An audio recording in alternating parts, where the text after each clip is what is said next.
Hola, bienvenidos. Es nuestro deseo que el mensaje que estás por escuchar a través de nuestro pastor Emanuel Lara sea de bendición para tu vida.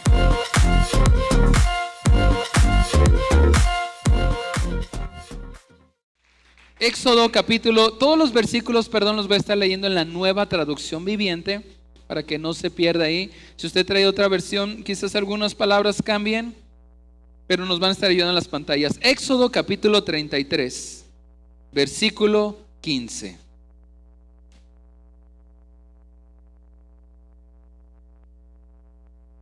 Dice: entonces Moisés dijo: si tú mismo no vienes con nosotros, no nos hagas salir de este lugar. Si usted lo tiene en esta versión o está en las pantallas, vamos a leerlo juntos. 1, 2, 3. A ver, otra vez. 1, 2, 3. Entonces Moisés dijo: si tú mismo no vienes con nosotros, no nos hagas salir de este lugar. Vayan poniendo el título del mensaje en esta mañana. El mensaje que quiero compartir con ustedes le he titulado de la siguiente forma. A ver, léalo conmigo. Si tú no vas, ¿qué? A ver, dígalo bien fuerte. Si tú no vas, yo no voy. Una vez más. Si tú no vas, yo no voy. Ok. Si tú no vas, yo no voy. Es el mensaje el día de hoy. Hace rato comenzamos la reunión aprendiendo un canto, ¿verdad? Y el canto dice: si tu presencia conmigo no va, yo no quiero llegar, ni siquiera voy a llegar. Y si llego, no va a valer la pena. Bueno, pues el Señor se acercó a Moisés.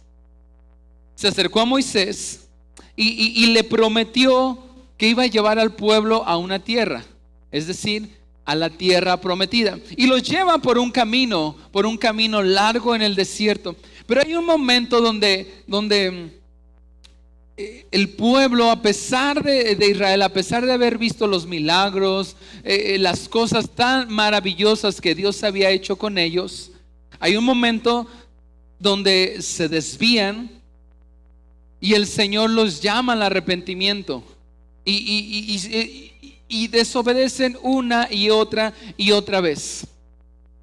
Y el Señor los quiere traer nuevamente y vuelven a desobedecer una y otra vez. Entonces Dios manda a llamar a Moisés. Dice la Biblia que Dios hablaba con Moisés como quien habla cara a cara con su compañero. Y le dice las siguientes cosas: mira, yo te prometí que te iba a dar una tierra y que te iba a llevar a tu pueblo a la tierra prometida. Pero ¿sabes qué? Mira, este pueblo es rebelde y ya no puedo yo seguir con ustedes. Les estoy parafraseando, pero les dice: yo no voy a seguir con ustedes. Les voy a enviar un sustituto. Y actualmente tenemos sustituto para todo, ¿verdad? ¿Cuántos de los que están aquí toman sustituto para el azúcar? A ver, levanten su manita. Que no toma un sustituto para el azúcar. ¿Para qué cosas más hay sustituto? ¿Para la leche? ¿Qué más? ¿Sustitutos de qué? De leche, de sal, de carne, ¿verdad? Sustituto, y se lo come y dice: esto no sabe a carne. Sustituto hasta en las escuelas hay sustituto para los maestros, ¿no? Hay maestros que no tienen una plaza y son maestros sustitutos. Que cuando falta un maestro tienen que sustituir. Bueno, Dios le dice a Moisés: mira, tu pueblo, yo no puedo seguir con ellos porque son rebeldes, son duros, y si sigo yo con ellos los voy a terminar destruyendo. Entonces les voy a enviar un sustituto. A ver, diga después de mí: sustituto. Dice: les voy a enviar un sustituto. ¿Quién iba a ser ese sustituto? ¿Qué iba a sustituir la presencia de Dios en el desierto? ¿Alguien sabe? Un ángel. Dios le dice: mira, voy a enviar un ángel, pero no te preocupes, el ángel los va a llevar a la tierra prometida. O sea, yo ya no voy a estar con ustedes, les voy a enviar un sustituto. Va a ser un ángel, mi ángel va a ir con ustedes y los va a llevar a la tierra prometida. Y alguien podría decir: pues qué bueno, ¿no? Qué padre. Lo que nos interesa es llegar lo importante es llegar a la tierra prometida. Alguien podría decir, bueno, pues eso como que de la presencia de Dios que esté en mi vida, pues realmente no me interesa tanto. A mí me interesa que Dios me sane. A mí me interesa que Dios restaure a mi familia, que Dios me ayude, que Dios me dé el trabajo, que me calme ahí la chiripiorca que a veces me da. Eso como que la presencia de Dios y que si no está, no voy. No me interesa tanto, me interesa el beneficio. Y así pudo haber dicho Moisés, ay, qué bueno, Señor, con que nos lleves, ya si tú vas o nos mandas a un ángel o nos mandas a cualquier cosa, pero no fue lo que contestó Moisés. Y a veces nosotros decimos, bueno, Señor, con que me sanes, eso es lo que me importa. Si restauras mi matrimonio, si me provees económicamente, eso me interesa. Ya si vas conmigo, no me vas conmigo, pues no es tan importante. Pero eso no fue lo que contestó Moisés, porque es lo que le propone Dios. Es lo que le propone Dios a Moisés. Mira, les voy a enviar un sustituto y los voy a llevar. Sí van a llegar a la tierra prometida, pero yo no voy a ir con ustedes. Y la respuesta de Moisés es la que encontramos ahí en Éxodo capítulo 33, versículo 14. Éxodo 33, 14. Lo que le contesta Dios a Moisés es: el Señor le respondió, yo mismo iré contigo, Moisés, y te daré descanso y todo te saldrá bien. A ver, léalo conmigo. Éxodo 33, 14. 1, 2, 3. El Señor le respondió, yo mismo iré contigo, Moisés, y te daré descanso. ¿Y qué más? ¿Todo qué? Todo te saldrá bien. Moisés pudo haber contestado, bueno, Señor, gracias, ahí nos vemos luego, o si no, ya cuando muera, pues ahí nos volvemos a ver. Pero no contestó eso, le dijo, no, Señor. El versículo 15, léalo conmigo. 1, 2, 3. Entonces Moisés dijo, si tú mismo no vienes con nosotros, no nos hagas salir de este lugar. O sea, Moisés le dijo, mira, está bueno que nos lleves a la tierra prometida, está muy bueno, pero si tú no vas, ¿qué dijo Moisés? ¿Yo qué? A ver, diga después de mí, si tú no vas, yo no voy. A ver, más fuerte, si tú no vas, yo no voy. Es la respuesta de Moisés, si tú no vas, Señor, yo no voy. Prefiero quedarme en el desierto, prefiero quedarme aquí en el desierto que una vida de deleite en tierra prometida, pero que tú no estés conmigo. No quiero un sustituto. Y es que a veces tenemos sustitutos para la presencia de Dios. Para algunos, una sanidad puede ser un sustituto de la presencia de Dios. A la economía, hay muchos sustitutos. Entonces Dios le propone a Moisés, te voy a dar un sustituto de mi presencia, va a ir al ángel. Y Moisés le dice, no quiero un sustituto. Si tú no vas, ¿qué? Yo no voy. Yo no voy. Y a Israel le fue bien. Pasaron 40 años, pero le fue bien. A pesar de que fue un peregrinaje de 40 años, a Israel le fue bien. Gracias a Moisés, gracias a la promesa que le hizo a Israel le fue bien gracias a Moisés, porque la presencia de Dios no se fue, sino permaneció 40 años por Moisés, porque la respuesta que Dios le da es, yo mismo iré contigo. No le dice, yo voy a ir con ustedes, dice, yo voy a ir contigo. O sea, la promesa fue para Moisés, y por causa de Moisés los demás fueron bendecidos. Y le fue bien a Israel, aunque fue ahí un peregrinaje que tuvo sus situaciones interesantes. Le fue bien porque la presencia de Dios permaneció con Israel durante todo el desierto 40 años. Le fue bien. Ahora, es más que una predicación, hoy va a ser una clase, un poco de historia. Va a ser un poco de historia. Después pasan los años, muere Moisés. ¿Y quién fue el que siguió después de Moisés? El líder. A ver, ¿quién se acuerda? Josué. Muere Moisés, después Dios elige a Josué. La presencia de Dios había permanecido por causa de Moisés, porque Moisés le dijo, si tú no vas, yo no voy. Y Dios dijo, ok, yo mismo entonces voy a ir con ustedes. Y les daré descanso y todo te saldrá bien. Y les salió bien durante esos 40 años. Pero después viene otra etapa. Muere Moisés y ahora el siguiente es Josué. Y la presencia de Dios estaba ahí. Después Josué toma el mando, Y Dios le prometió lo mismo que le había prometido a Moisés. Dios también se lo prometió a Josué. Le dijo, mi presencia va a estar contigo. Y van a conquistar la tierra prometida. ¿Y cuál fue la primera ciudad que tenían que conquistar para llegar a la tierra prometida? Jericó. Jericó era una ciudad. Jericó era una ciudad grande, una ciudad fuerte. Jericó era la entrada para la tierra prometida. Y entonces llega el momento donde ya no está Moisés, está ahora Josué, y Dios le promete lo mismo que le prometió hace 40 años a Moisés. Le dijo, mi presencia va a ir contigo y te voy a ayudar y van a conquistar la tierra prometida. Y la presencia de Dios estuvo con Josué y salieron a la guerra. Usted conoce bien la historia. Salieron a la batalla y Dios les dio la victoria.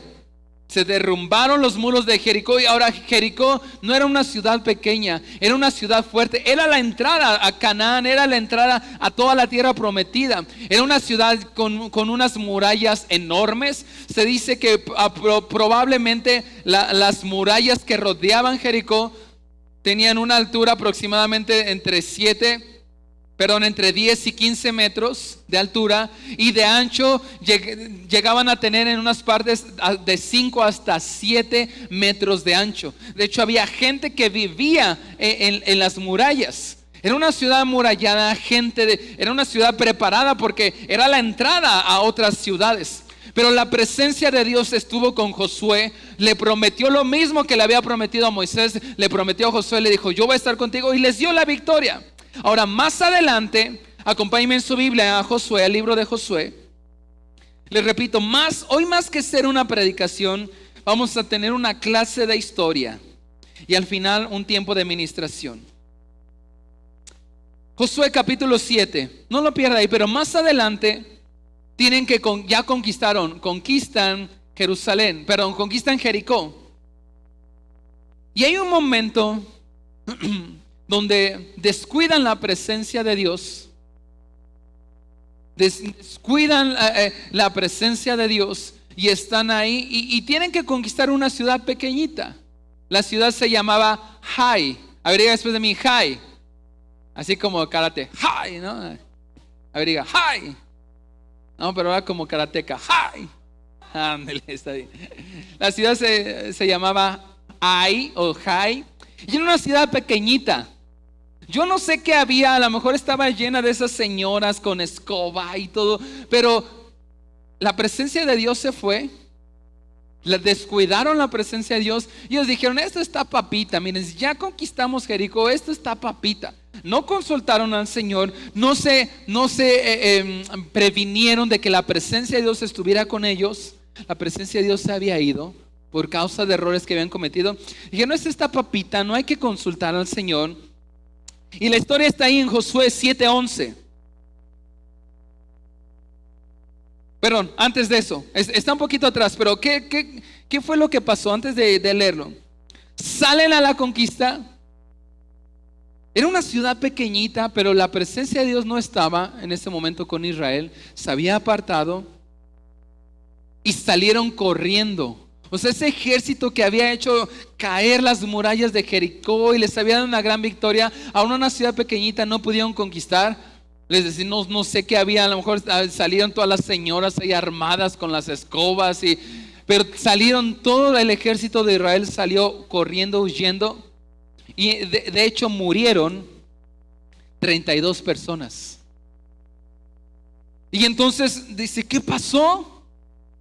¿Qué pasó? Acabamos de tener una gran victoria hace meses atrás y ahora esta ciudad pequeñita, ¿no? Y entonces no entiende Josué lo que está pasando. Va y le pregunta al Señor, Señor, ¿qué pasó? ¿Por qué mataron a 32 de nuestros hombres y todos salieron corriendo? Y fíjense lo que le contesta Dios. Ahora sí, Josué capítulo 7 versículo 11. Israel ha pecado. Porque Josué le dice, Señor, ¿por qué? ¿Qué pasó? Y le contesta, ¿sabes por qué perdieron? Porque Israel ha pecado y ha roto mi pacto. O sea, 2 errores. Pecaron y rompieron el pacto y se robaron de lo que les ordené que apartaran para mí. Ojo aquí. Robaron de lo que les ordené que apartaran para mí. Y no solo robaron, sino que además mintieron. Fíjense, uno le está diciendo, robaron de lo que yo les dije que apartaran para mí, lo robaron. Pero no solamente robaron, sino además, ¿qué hicieron? Mintieron y escondieron los objetos robados entre sus pertenencias. O sea que el pecado que cometió Israel hizo que otra vez la presencia de Dios, ¿qué pasara? Se apartara, los dejara, los abandonara. Y por eso vino la derrota. Entonces Josué le pregunta, ¿qué pasó, Señor? Y Dios le dice, hey, cometieron varios errores. Pecaron contra mí, robaron, mintieron, y yo no pude estar con ustedes. Ahora, un hombre fue ladrón. Un hombre fue ladrón y el mentiroso. No fue todo el pueblo de Israel, fue un hombre.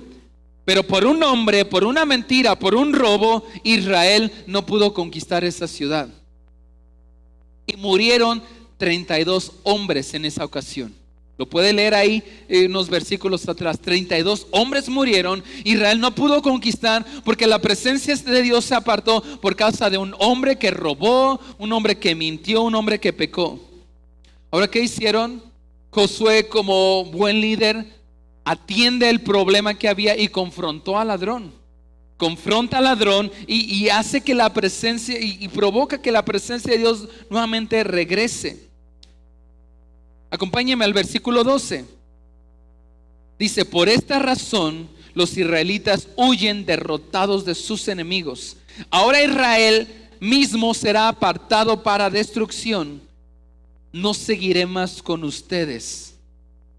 Ahora, ojo aquí. Vamos a estar viendo todo el desarrollo de esta exposición, que más que predica va a ser como una clase. Porque hay momentos donde la presencia de Dios ha estado y hay momentos donde la presencia de Dios se ha apartado. En el pueblo de Israel, en la historia de la iglesia, a mí me encanta la historia de la iglesia. He estado varios años estudiando la historia de la iglesia cristiana. Y lo mismo que pasó con el pueblo de Israel, ha pasado con la iglesia cristiana a lo largo de los años. Y también a veces eso pasa en tu vida, en tu familia, en nuestras vidas. Por momentos está la presencia de Dios y por momentos se ha apartado. Entonces aquí lo que dice en el versículo 12, dice, por esta razón los israelitas huyen derrotados de sus enemigos. O sea, Josué, ¿quieres saber por qué pasó esto? Esta es la razón. Hubo un ladrón, mintieron y entonces ahí en el versículo 12 dice, no seguiré más con ustedes. O sea, yo ya no estoy con ustedes, a menos que destruyan esas cosas que guardaron y que estaban destinadas para ser destruidas. O sea, le dicen, no voy a estar, mi presencia se ha apartado, a menos que corrijan lo que está mal. Y Josué ve y encuentra al ladrón, confrontan al ladrón y entonces la presencia de Dios vuelve nuevamente. En ocasiones tenemos momentos donde podemos conocer, podemos disfrutar la presencia de Dios. Es tan palpable, o sea, tienes tantas ganas de orar, tienes tantas ganas de leer la Biblia, tantas ganas de ir a la iglesia. Y hay momentos donde estás más, está aquí la alabanza, está la adoración y tú estás más frío que una paleta. Yo los veo, yo los veo y yo puedo saber cuando usted está experimentando la presencia de Dios o cuando usted simplemente está indiferente a la presencia de Dios. Y muchas veces no nos hemos dado cuenta que la presencia de Dios ya no está con nosotros. Y eso le pasó a Israel varias ocasiones. Ahora, pasan los años, llegan los tiempos del profeta Samuel. Estoy tratando de irte llevando como en una línea del tiempo. Dice la Biblia que en los tiempos de Samuel la profecía escaseaba. ¿Y sabes por qué escaseaba? Porque otra vez la presencia de Dios, ¿qué hizo? Se apartó, se fue. ¿Por qué? Porque en ese momento Elí era el sacerdote y Elí tenía 2 hijos. ¿Alguien se acuerda cómo se llaman los hijos de Elí? Ofni y Fines. Ofni y Fines. Y estos 2 hombres pecaban, eran unos sinvergüenzas. Eran los que se encargaban de ministrar, pero eran unos sinvergüenzas que andaban en pecado, que su padre les hacía ver los errores muy ligero y no querían escuchar. Y eso provocó que la presencia de Dios, ¿qué hiciera? Se apartara. Y dice la Biblia que en los tiempos de Samuel la profecía escaseaba. La profecía escaseaba, y lo podemos leer ahí en la historia en 1 Samuel. Este sacerdote Elí con sus 2 hijos ministraban, pero ministraban en pecado y la presencia de Dios se apartó de ellos. Ahora acompáñeme a 1 Samuel 14:1. 1 Samuel 14:1. Vente, Eric, ayúdame en el piano. 1 Samuel 14:1.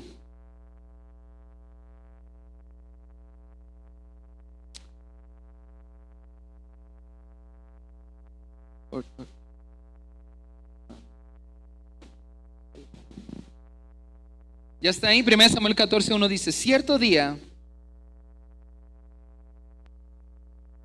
le dijo a su escudero: ven. No, me equivoqué. A ver, me corroborar. No, sí. Dice: cierto día Jonatán le dijo a su escudero: ven, vamos a donde está la avanzada de los filisteos. Pero Jonatán no le dijo a su padre lo que pensaba hacer. Perdón. 1 Samuel 4:1. Perdóneme. 1 Samuel 4:1.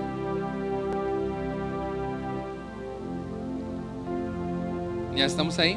Dice: en aquel tiempo Israel estaba en guerra. ¿Sí estamos ahí? Sí, ya, perdón, ahí me perdí un poquito. En aquel tiempo Israel estaba en guerra con los filisteos. Y el ejército israelita acampaba cerca de Ebenezer y los filisteos estaban en Afec. Entonces Israel nuevamente tiene que enfrentarse a una guerra ahora contra los filisteos.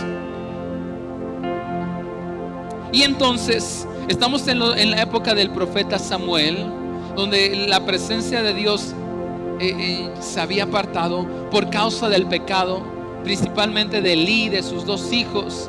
Pero también el pueblo se había enfriado. No habían hecho que la presencia de Dios permaneciera.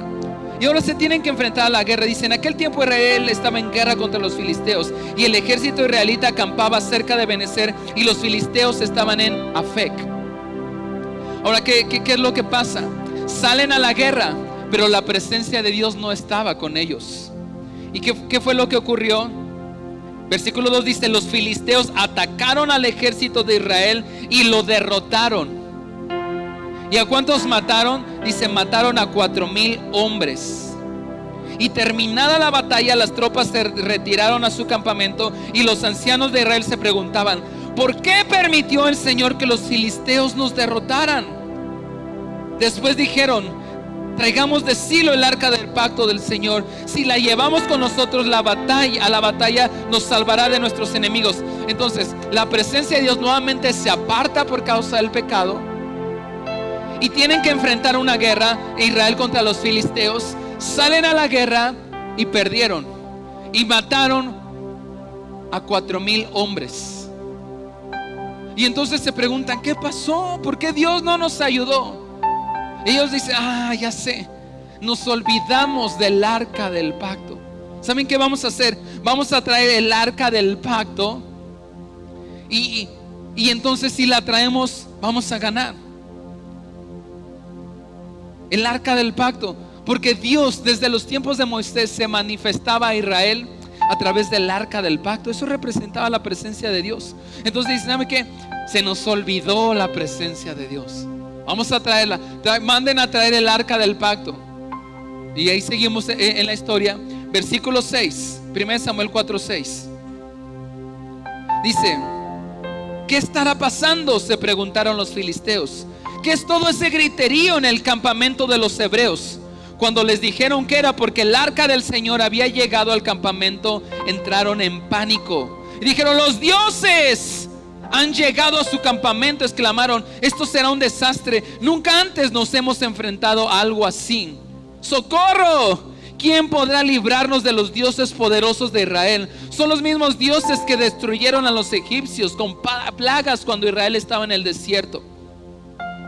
Entonces pierden la batalla Israel contra los filisteos, les matan 4,000 israelitas. Dicen: se nos olvidó traer el arca del pacto. Traen el arca del pacto, están ahí en el campamento y empiezan a cantar, empiezan a danzar ahí los israelitas. Lo oyen a lo lejos porque están en la batalla los filisteos. Dice, ¿qué es todo ese griterío? ¿Por qué la gente está ahí gritando? Les dice, es que acaban de traer el arca. Y se espantan los filisteos porque conocían la historia de Israel. Sabían que el arca del pacto representaba la presencia de Dios.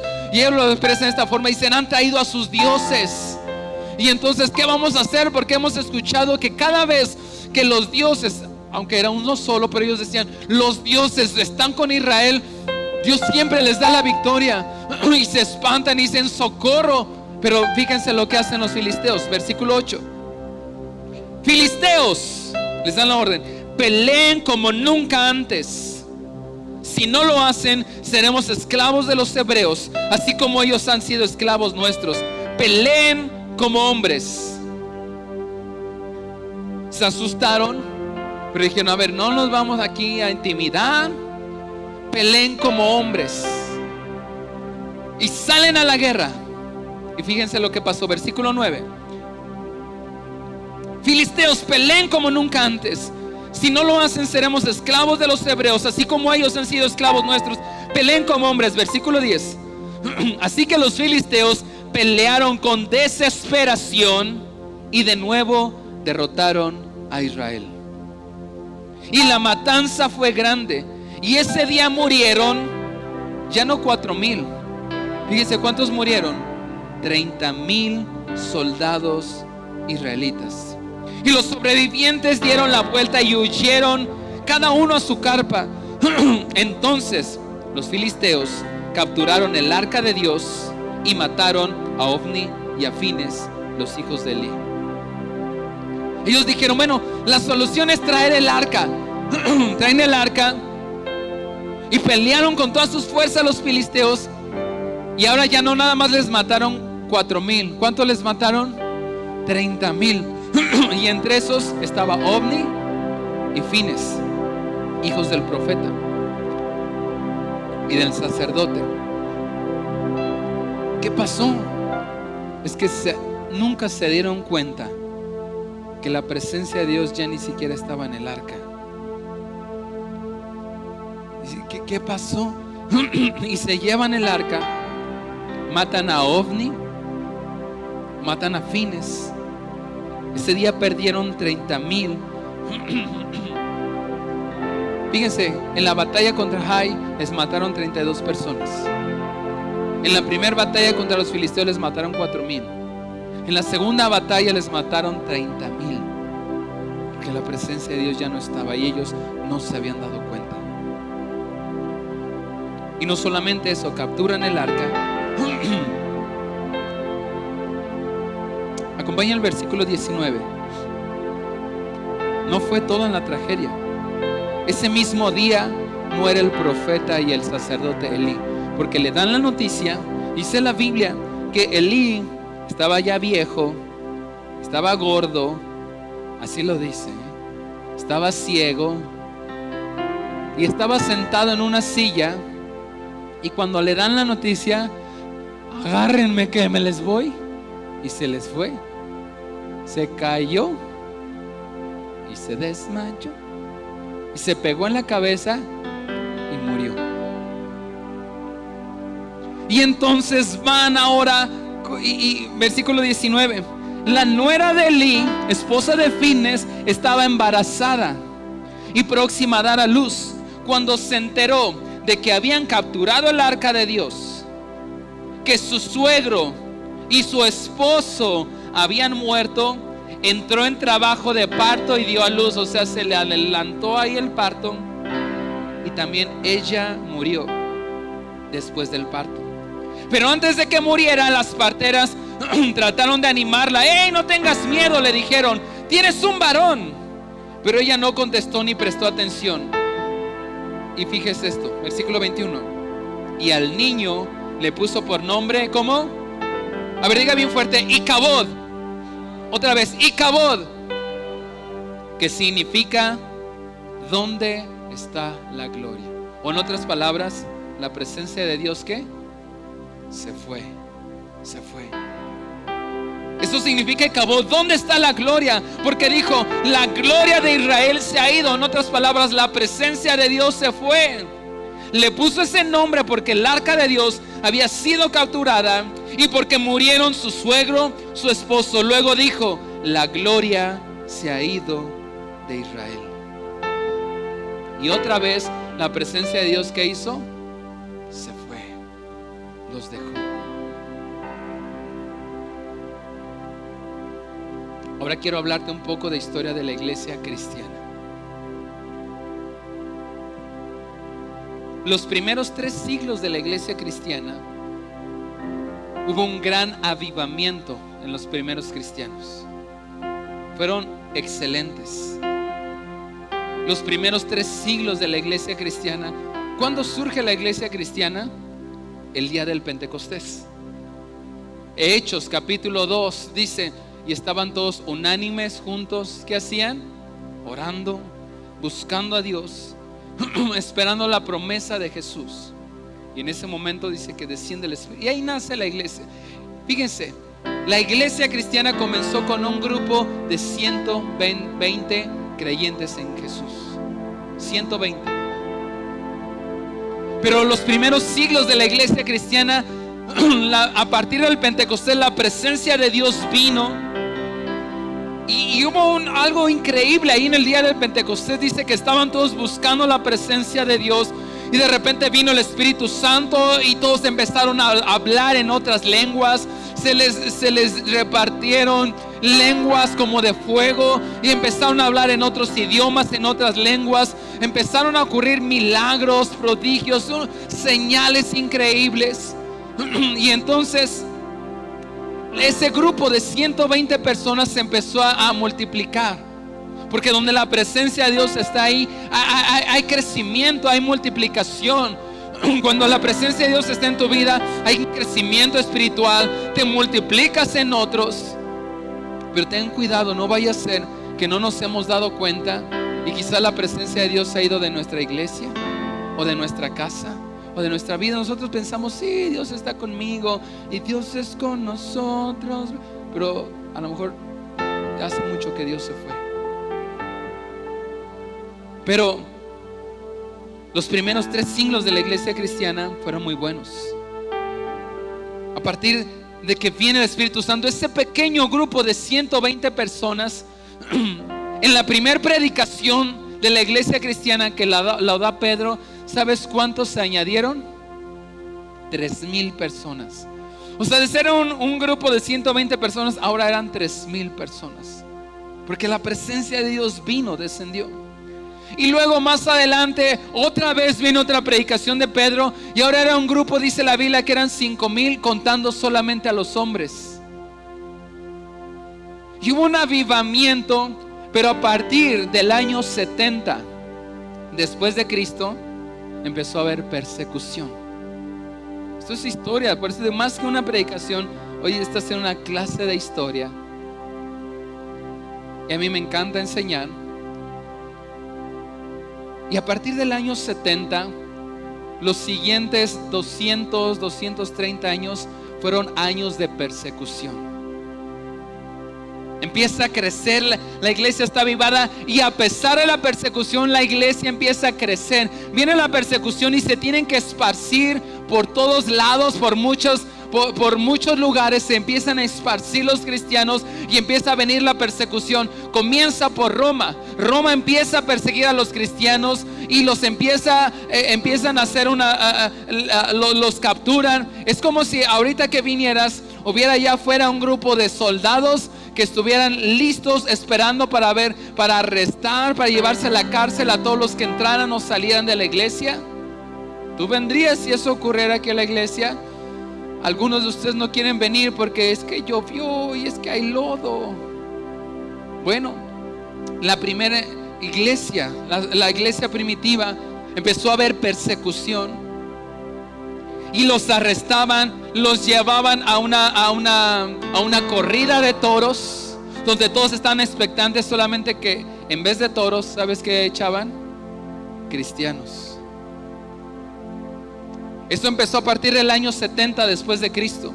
Y aproximadamente los 230 años después, una persecución terrible. Los perseguían, los capturaran, los golpeaban. Algunas familias completas los metían ahí en el Coliseo Romano, y donde todos estaban ahí viendo cómo, y les daban oportunidad que dejaran de predicar, dejaran de seguir ese Cristo. Pero la iglesia estaba avivada porque la presencia de Dios estaba ahí con ellos, y a ellos no les importaba que los arrestaran. Dice la Biblia que una de las características de la iglesia primitiva era que se amaban entre ellos. Y no solamente se amaban entre ellos, sino amaban tanto a Dios que no les importaba que los arrestaran. No te estoy contando cuentos, es historia, léelo, búscalo. No les importaba que los arrestaran, que los aventaran. Nos ayuda mucho a entender ese tiempo. Ve la película del Gladiador, ¿la has visto? Tiene información histórica muy real y muy veraz. Y los aventaban al Coliseo. A veces les aventaban perros salvajes, otras veces leones. Y la gente disfrutaba ver cómo los mataban. Pero la persecución hizo que la iglesia cristiana estuviera llena del poder de Dios. Y los que estaban ahí a medias tintas decían: no, yo no soy de estos. Entonces, la persecución o los afirmaba y los hacía creyentes más fervorosos. Era un filtro. O los que estaban a medias se iban. Y eso, la persecución purificó a la iglesia. Los primeros 3 siglos de la iglesia cristiana era una iglesia pura. Tenían un montón de errores también, pero una iglesia avivada, llena del poder de Dios. Donde tan llena del poder de Dios que no era la sombra, ni tampoco Pedro. ¿Alguien escuchó alguna vez esa canción? Era que Pedro tenía el espíritu del Nazareno, Luego se las enseño, es una cumbia ahí. La sombra sanaba a los enfermos, pero no era la sombra, ni era Pedro. Era que Pedro tenía el espíritu de Dios.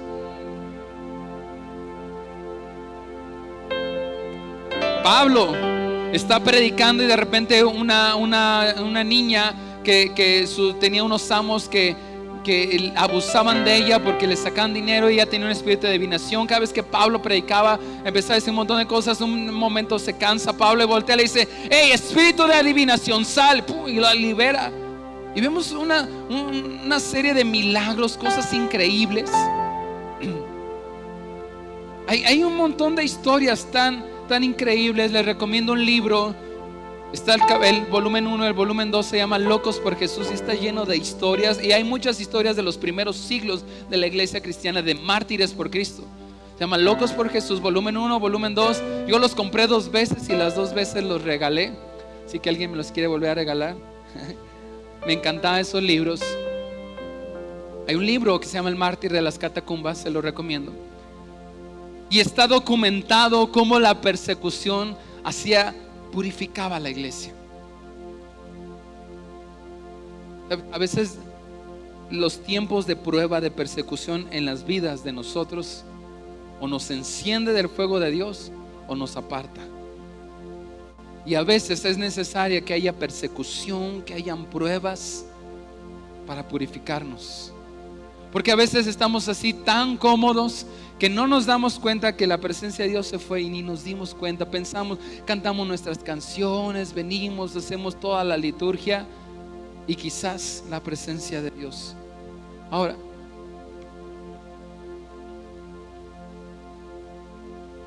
después pasó algo, así como en la historia del pueblo de Israel, también en la iglesia cristiana.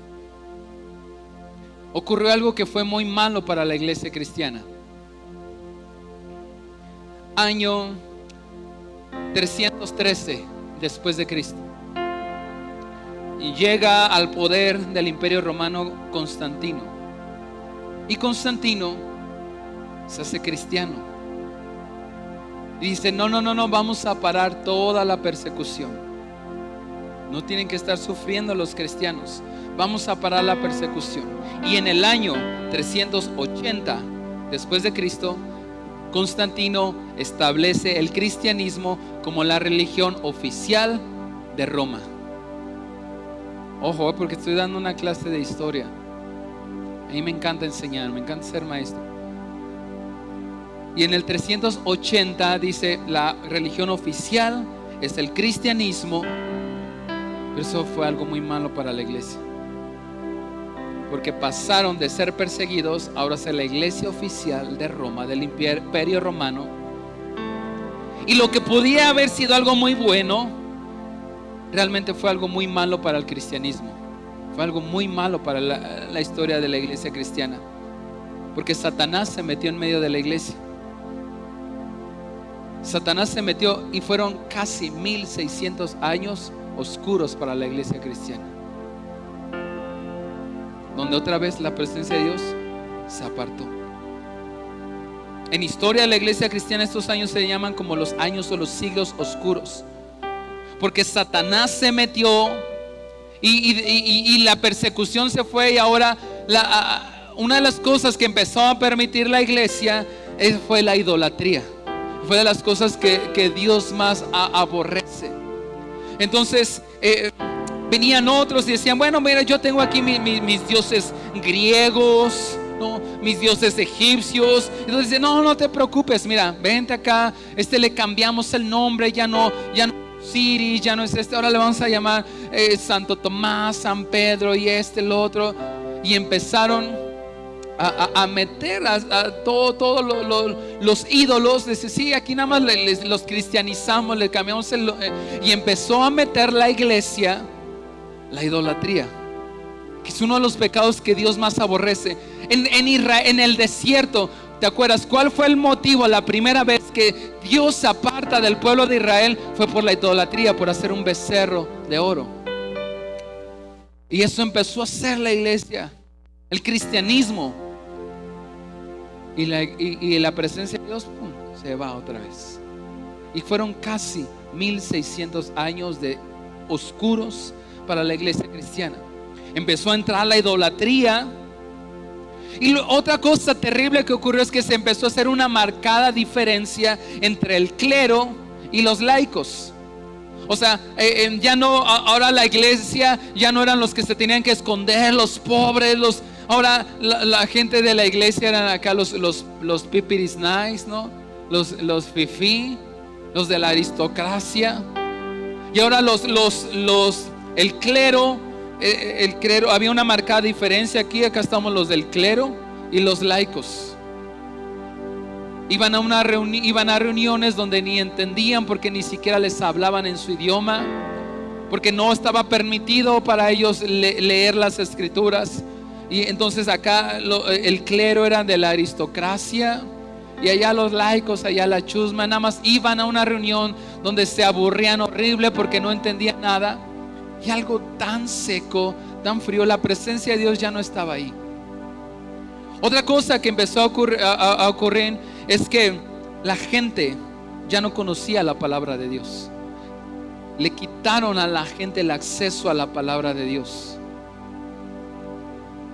Pero el Señor quería otra vez traer su presencia. Y comienza aproximadamente en el año 1450, donde comienza la reforma. Hubieron hombres precursores. El más famoso es Martín Lutero, y donde él dice, hey, no es posible que la gente, él ya era un cura, era un sacerdote, y ni siquiera conocía la Biblia, porque no estaba en su idioma. Entonces él empieza a aprender el latín y empieza a darse cuenta que había un montón de cosas que ellos estaban haciendo que ni Dios decía ni estaban en la Biblia, como las indulgencias. La gente del clero les decía, hey, tu familiar está en el infierno, bueno, está en el purgatorio, se quedó ahí en el limbo, y mira, échale, tienes que pagar para sacarlo de ahí. Y la gente iba y lo hacía. Y es una de las cosas que se da cuenta de Martín Lutero un montón. Se da cuenta que la salvación no era por obras, que la Biblia dice que eres por la fe. Y entonces él empieza a traducir la Biblia al alemán, que el Martín Lutero era alemán. Lo empieza a traducir la Biblia a su idioma, y y después empezó también a traducir al inglés, los primeros dos idiomas en los cuales se tradujo la Biblia. al alemán y después al inglés, y empieza a dar apertura para que la gente conozca. Y es uno de los destellos que muestran Dios otra vez queriendo traer su presencia a la iglesia, una iglesia fría, una iglesia seca, una iglesia apagada. Y es en el año 1450 que la Biblia se pone al alcance de todos.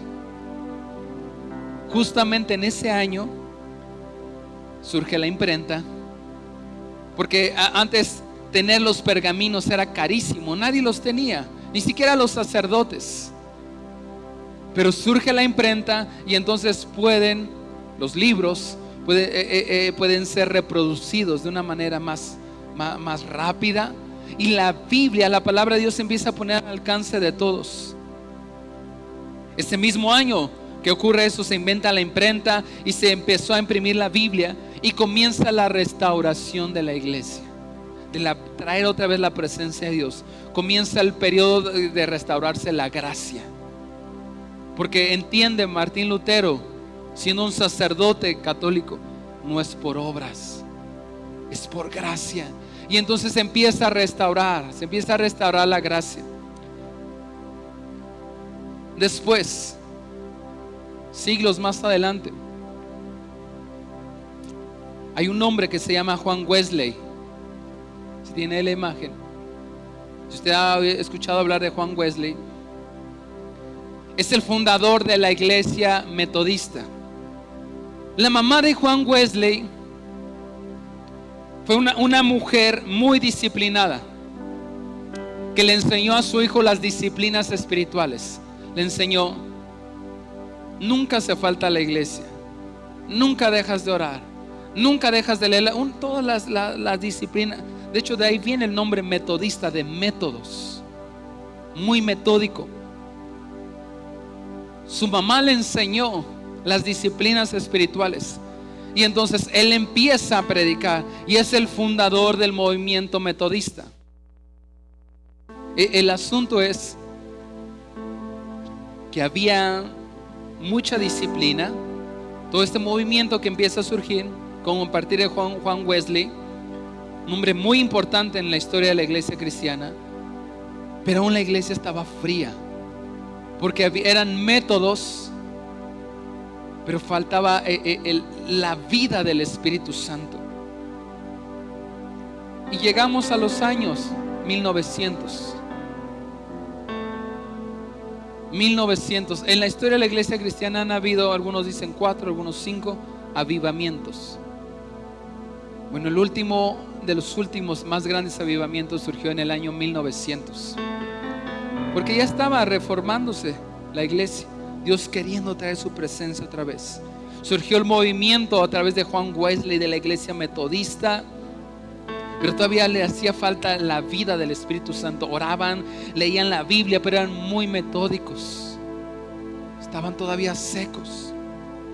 Pero en el año 1900 surge algo que se conoce como, todavía antes de llegar el Señor, Juan Wesley dice: el Señor desea santidad. Y surge un movimiento que se llama el movimiento de santidad, donde ponen unas reglas, y a veces esas reglas fueron bien estrictas, con un buen motivo, no querer ofender a Dios. Pero se empezó el movimiento de Juan Wesley, se empezó a hacer un movimiento muy legalista, con una buena intención. No queremos ofender a Dios, vamos a ponernos límites extremos.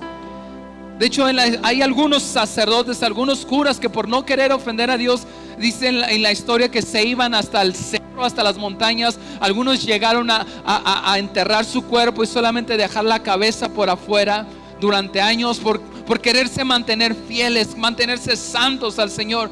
Pero ese movimiento de santidad se empezó a tornar hacia el legalismo. Y en el año 1900,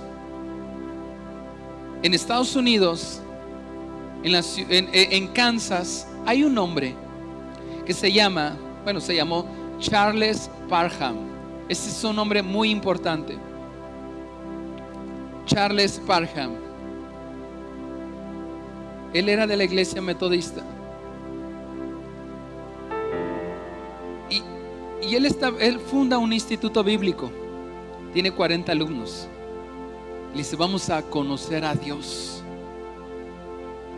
Se da cuenta que han sido años, siglos de una iglesia muerta, que no están viviendo ni de cerca nada de lo que se leía en el Hechos, de lo que se leía en el Nuevo Testamento. Estamos bien lejos. Establece el instituto bíblico y empiezan a estudiar el libro de Hechos, empiezan a estudiar Romanos, empiezan a estudiar Hebreos, y se dan cuenta que no estaban viviendo nada de lo que la iglesia de la iglesia primitiva había experimentado. Y les pone un reto a sus 40 alumnos. Les dice, vamos a investigar a lo largo de todos los avivamientos que han habido desde que la iglesia cristiana surgió. Vamos a ver por qué no hemos vuelto a vivir otro avivamiento, porque han sido tantos años oscuros. Pero vamos a ver qué características había cada vez que hubo un avivamiento, una visitación del Espíritu Santo. Les da un tiempo y cuando regresan y empiezan a platicar, la característica en la que todos coincidieron era que cada vez que hubo un avivamiento, nunca hubo un avivamiento sin haber un despertar por el bautismo del Espíritu Santo, especialmente la oración en lenguas. Y ellos dicen, pues vamos a buscar esto. Vamos a buscar el orar en lenguas. Empiezan a pedirle al Señor que les dé el bautismo del Espíritu Santo, que puedan ser llenos, que puedan orar en lenguas. Y están ahí orando y oran y oran. Comenzaron a buscar al Señor y decían, no, ¿por qué no viene? ¿Por qué no viene? ¿Por qué no podemos orar en lenguas? Si lo leemos ahí, empiezan a buscar la Biblia. Y en una de esas reuniones hay una niña, y ahí se cumple la profecía de Joel capítulo 2. En los postreros días derramaré de mi Espíritu Santo sobre toda carne. Y habla de los niños.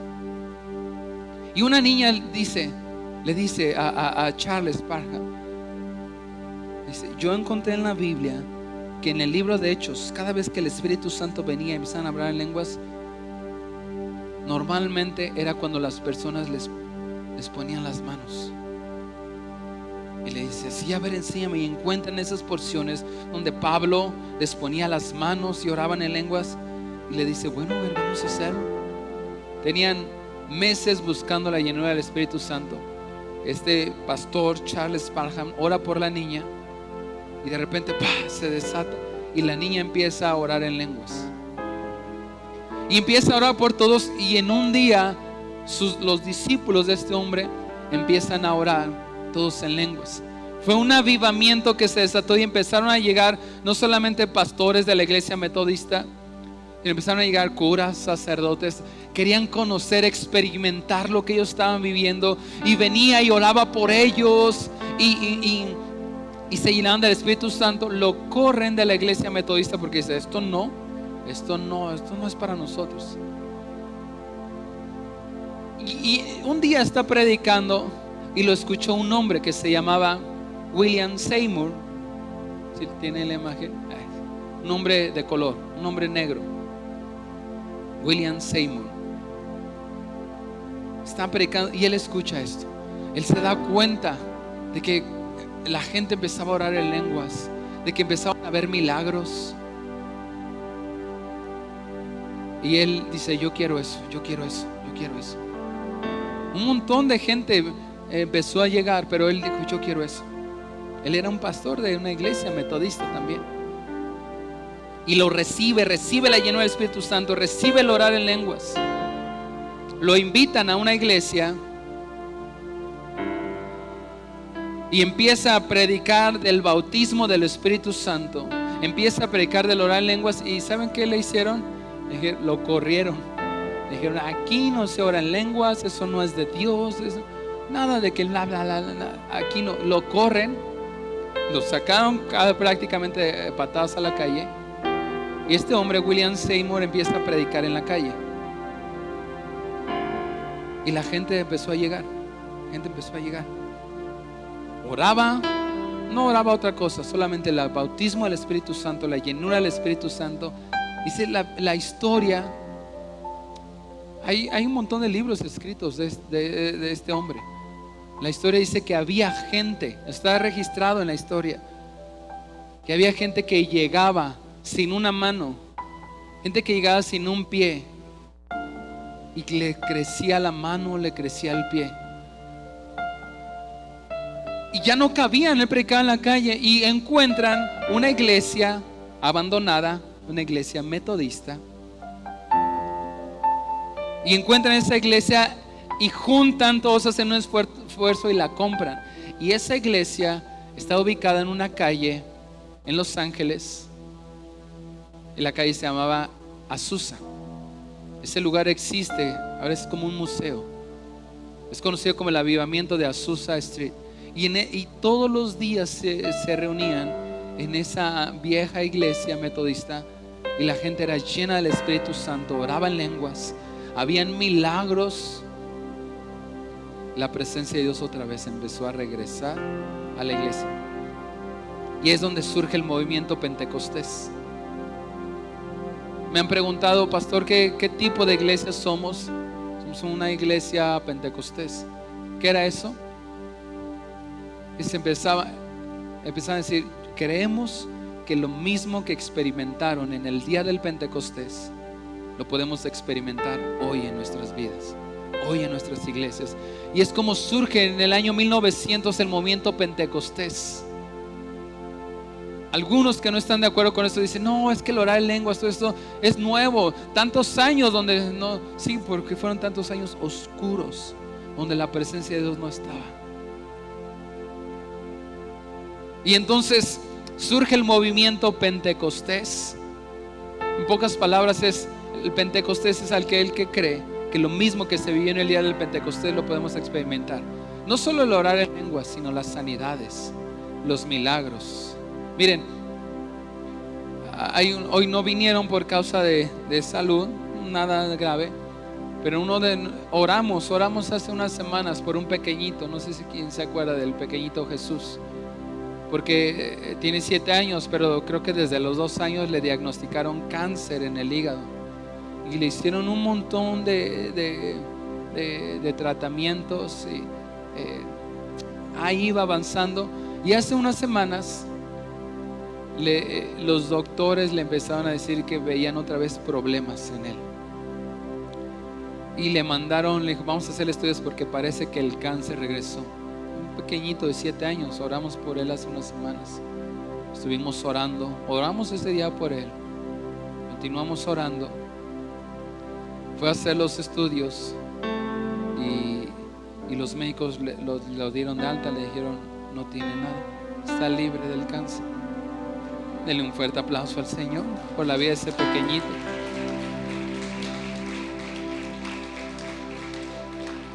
Claro que podemos experimentar lo mismo que experimentó la iglesia del Pentecostés, pero necesitamos que la presencia de Dios regrese. El sábado, bueno, no, el viernes le hicieron una cirugía a la mamá de Aarón, a nuestro hermano Aarón. Ella le diagnosticaron cáncer de seno, y estuvo batallando mucho tiempo, quimioterapias. Hizo una llamada, estaba ya antes de entrar a la cirugía, oramos, y creyendo que Dios iba a hacer todo, y recibo la llamada. Estaba hablando con Aarón el sábado, ¿qué pasó? ¿Cómo está tu mamá? Pues pastor, la verdad estamos todos muy tristes. Le hicieron una cirugía, pero le dijeron que ahora le encontraron cáncer en otras partes del cuerpo, y de emergencia no va a poder salir, se tiene que quedar, y el lunes le van a hacer otra cirugía, y le van a tener que extraer los ganglios, y va a tener que entrar en una etapa otra vez de quimioterapia. Estaba muy angustiado. ¿Y cómo está tu mamá? Está cansada. Dice que no quiere ya, quiere mejor irse a descansar a su casa. Bueno, pues vamos a orar. Fue el sábado en la mañana, ayer. y voy a estar con ella el domingo terminando la reunión, voy a estar ahí, voy a suplir a mi hermana que está ahí. Pues ahora vamos a creer al Señor. Apenas llegué aquí a las 2, 3 de la tarde y me dice, pastor, quiero hablar con usted. Ya entro a la oficina y me dice, mi mamá va camino a casa. ¿Qué pasó? Ya no quiso que le hiciera nada. Dice, no. Vino el médico y vinieron los médicos, los residentes y otra vez y le quisieron hacer otra vez el estudio y salió negativo del cáncer.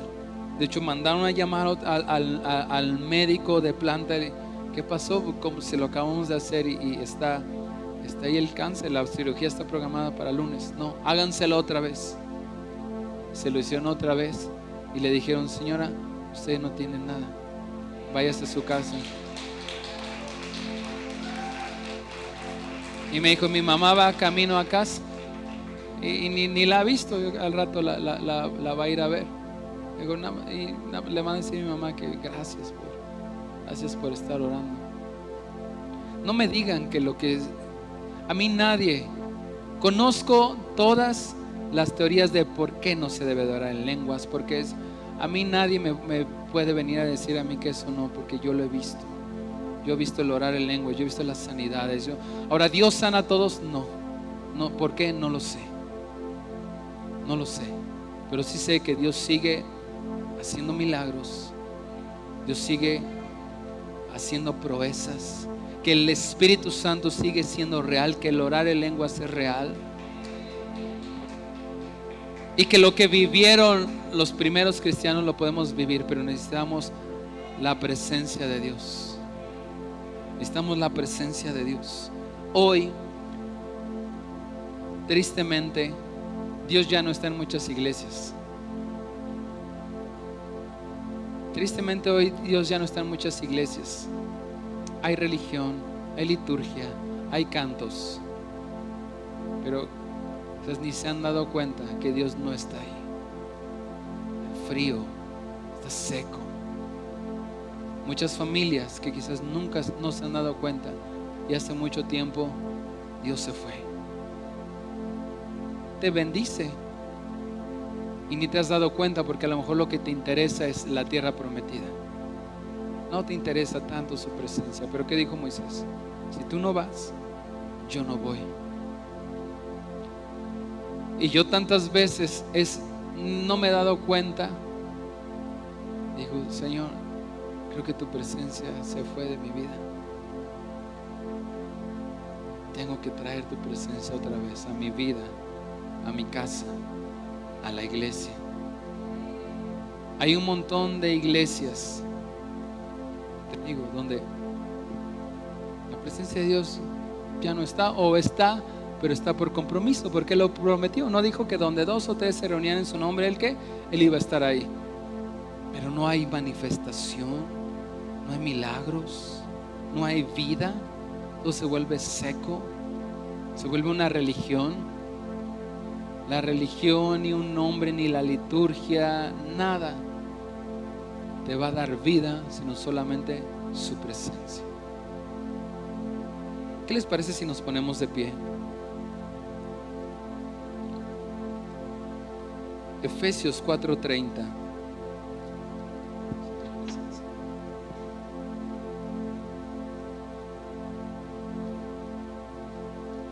Ayúdame a dar un poquito de volumen al piano.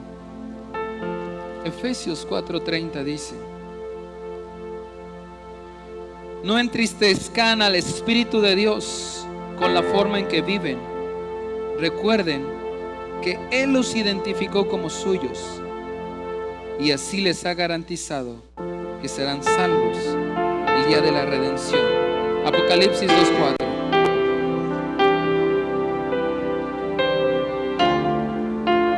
Pero tengo una queja contra ti.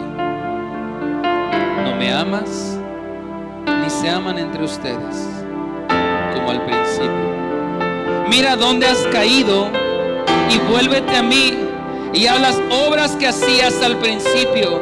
Si no te arrepientes, vendré y quitaré tu candelabro de su lugar entre las iglesias. Es paso del candelabro es su presencia. No, mi presencia la voy a quitar. Pastor, ¿cómo hago volver a su presencia? Seguramente algunos de nosotros ya identificamos que quizás su presencia se ha ido de nosotros. Pastor, ¿cómo hago volver a su presencia rápidamente? Arrepintiéndonos, volviendo a pedir su presencia. Vivir bajo la gracia no es por obras, es por fe. Vive bajo la gracia y dale gracia también a otros, porque a veces somos bien fácil para juzgar a otros. Queremos vivir en la gracia, pero le juzgamos a otros. Vive bajo la gracia y da gracia a otros. Busca también la santidad y busca el bautismo y la llenura del Espíritu Santo. Si tú no vas, yo no voy. ¿Cuántos quisieran decirle eso al Señor? Si tú no vas, yo no voy. No me importa que quizás, mira, y Moisés ni entró a la tierra prometida, pero eso no es lo que él más deseaba. Lo que él deseaba era que la presencia de Dios nunca se apartara de él. Podía estar en el desierto, podía estar en la tierra prometida, podía estar donde sea, podía estar con 2 millones de personas, podía estar solo. Fue el mismo corazón de David. No quites de mí tu Santo Espíritu, ni apartes de mí tu presencia.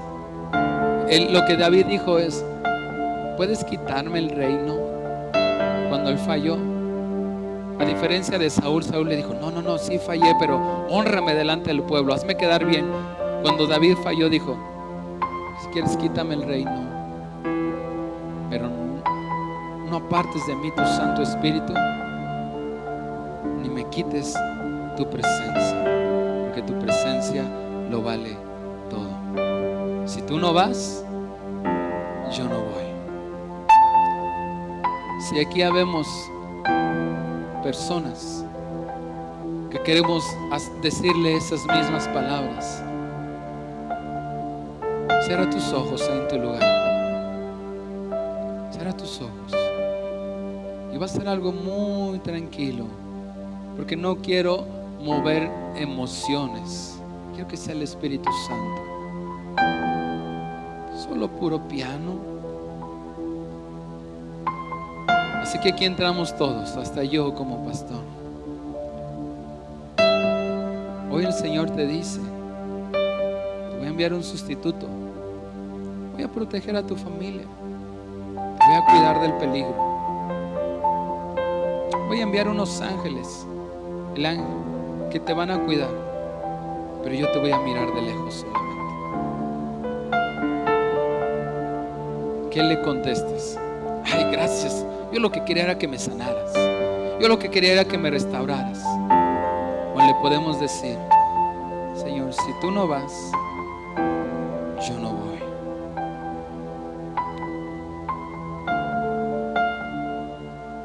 Señor Jesús. Señor Jesús. Señor Jesús.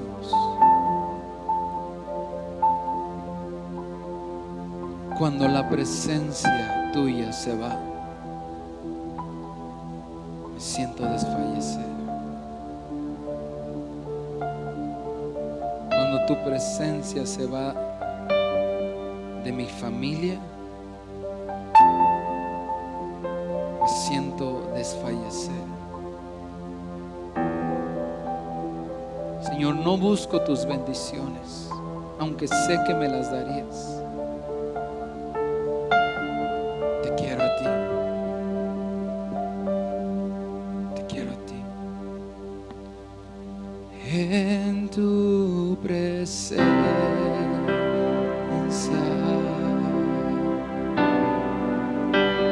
yo pertenezco.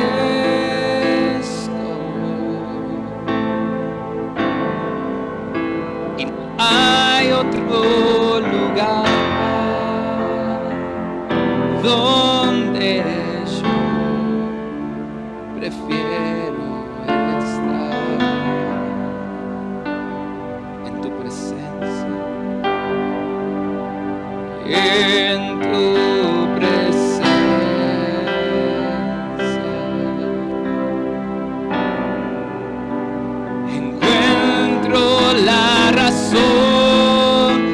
de vivir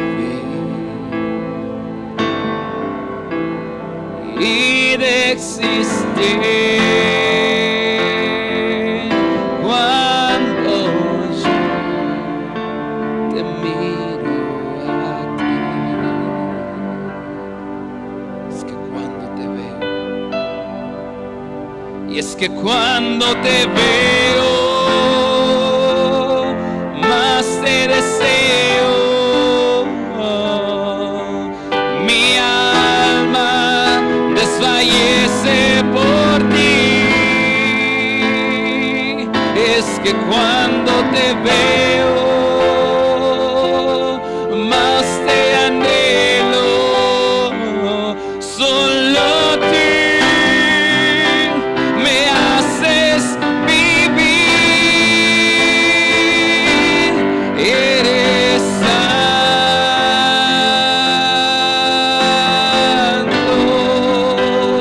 tú eres santo.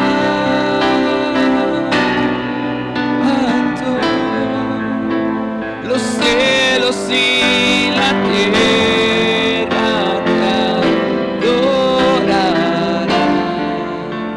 por la eternidad. Antes de terminar, no voy a orar uno por uno, sino solamente va a ser una oración general, incluyendo a los que sirven. Siempre me gusta animarnos a dar pasos de fe. Si hoy quieres decirle: Señor, si tú no vas, yo no voy, da un paso de fe. Ven aquí a esta parte juntos y oremos juntos mientras adoramos al Señor. Si tú no vas, yo no voy. Y es que cuando te veo, es que cuando te veo, es que cuando te veo, más te deseo. Mi alma desfallece por ti. Es que cuando te veo, más te anhelo. Solo tú me haces vivir. Y es que cuando te veo, es que cuando más te deseo, mi alma desfallece por ti. Mi alma. Y es que cuando te veo, Señor,